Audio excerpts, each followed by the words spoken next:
Into the shadows of code and cartridge, behind the static hum of an old TV, lurks a darker side of gaming. These are not the stories of consoles you owned or games that you beat. These are the tales whispered on playgrounds, passed down through message boards, spoken in hushed tones by the glow of a midnight screen. They tell of an arcade machine that will erase your memory, soundtracks that twist your mind, and cartridges that seem to remember you. Tonight we dig deep into cursed code and digital hauntings, and a few might have just been waiting for you to press start. I'm Matt, and this is Matt's Digital Odyssey. Welcome to the myths, the madness, and the monsters of video game urban legends. Polybius, the mind-bending arcade machine. In 1981, a strange arcade machine allegedly appeared in a few suburbs of Portland, Oregon. The name on the cabinet? Polybius. The game, according to rumor, was wildly addictive. Players would get headaches, nausea, and even seizures. Some claimed to even suffer amnesia, while others reported night terrors. More disturbing, the legend says men in black suits would visit the arcades to collect data from the machines, not coins. But something deeper. Government data, psychological feedback, nobody really knew. Then suddenly the cabinets vanished without a trace.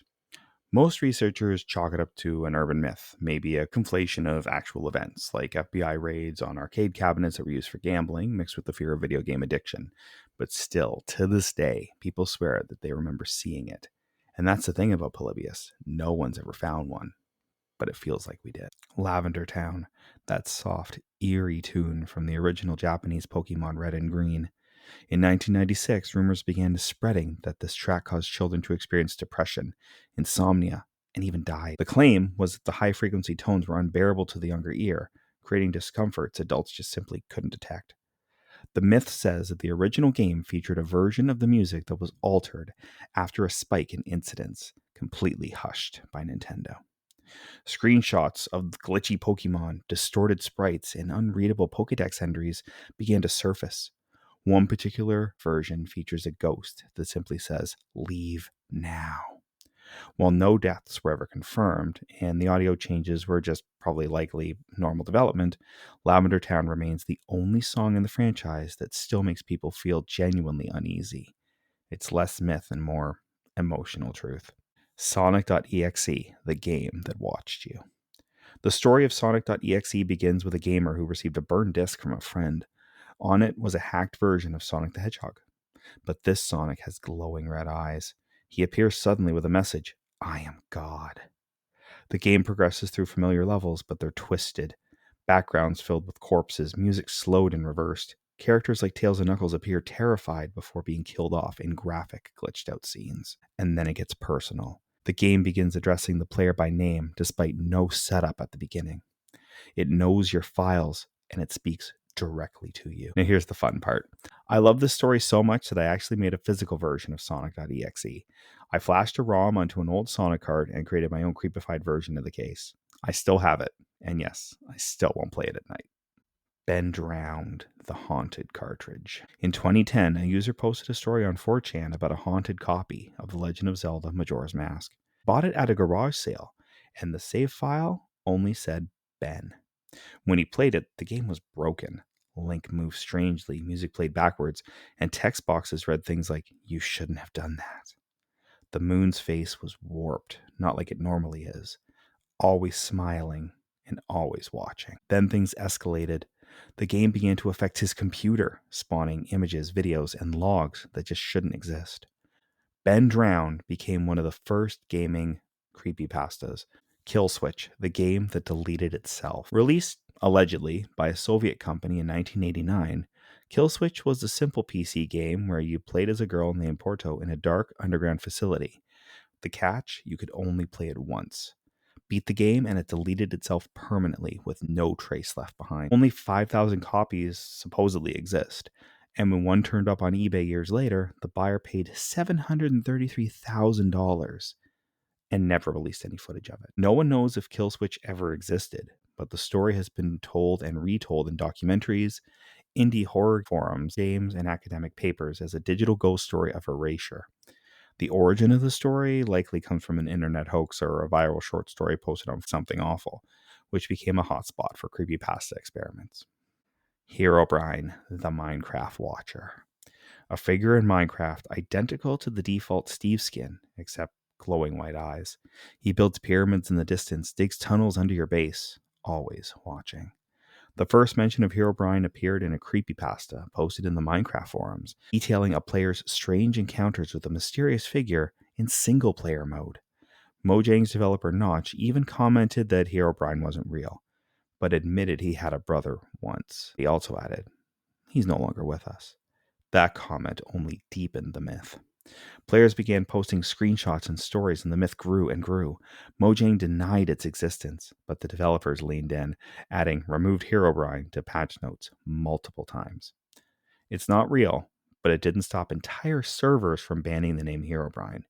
Even now, kids growing up on Minecraft know one thing: don't dig too deep, or Herobrine might find you. And here's a fun little update. The recently released Minecraft movie includes a subtle nod to Herobrine.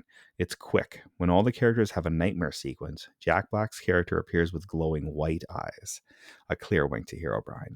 Proof that even today, Herobrine still haunts the collective imagination of players everywhere. Sad Satan, the game from the deep web. This one's a modern nightmare. In 2015, a YouTube channel called Obscure Horror Corner claimed to have received a deep web link to a game called Sad Satan.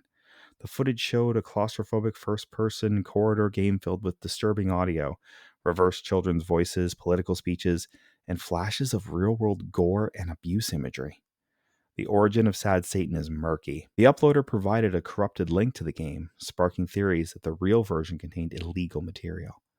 Others think that it was entirely staged as a viral campaign. Fan recreations of the game started appearing almost immediately, attempting to capture its dark atmosphere. Whether it was a marketing stunt or something darker, no one's quite sure. And now some quickfire myths and a couple little oddities. The NES Godzilla creepypasta. A hacked version of the NES Godzilla game appeared out of nowhere and features new monsters, disturbing bosses, and a red demon that haunts the player between levels. The story originated from a creepypasta blog where the author posted fake screenshots and a multi-part tale that turned a beloved kaiju game into a cosmic horror story. And we've all heard of the Madden curse. Players on the cover of the Madden NFL series of games often face career-ending injuries. Starting with Garrison Hearst in 1999, nearly every cover athlete, at least until the 2010s, faced serious setbacks. It's likely just bad luck, but the consistency made it feel supernatural. NBA Jam and making the Bulls lose. Rumor has it that the original game's creator was a Pistons fan and coded the Bulls to miss last-second shots against Detroit. This one actually does have some truth. Developer Mark Turmel admitted he tweaked the code out of rivalry. And then going back to N64 Zelda, Ocarina's third quest. A persistent rumor claims that Ocarina of Time has a secret third quest accessible only after beating both existing timelines. A myth born from playground whispers, strategy guides, and fake cheat books that teased an unreachable final path. It probably started as an April Fool's joke, but people are still trying to find that third quest. So why do we believe these stories? They feel like modern folklore. Games are solitary, personal, and weirdly intimate. A strange bug becomes a ghost. A hard crash becomes a curse. And before you know it, 1,000 people share the same nightmare. We crave mystery, especially in places we think we understand.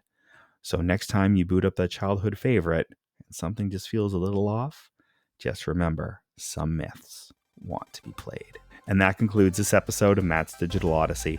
Now, I've asked for some feedback on the format of the show, and it's been fairly split. So I'm glad you really enjoy listening to me by myself, but also when I have guests. That being said, we leave behind the legends and step into the nightmares made real. Join me and a few guests as we descend into the shadowy world of horror video games next time. Feel free to subscribe and reach out on social media at Marlat Media. So until then, keep exploring, keep dreaming, and I'll see you on the next Odyssey.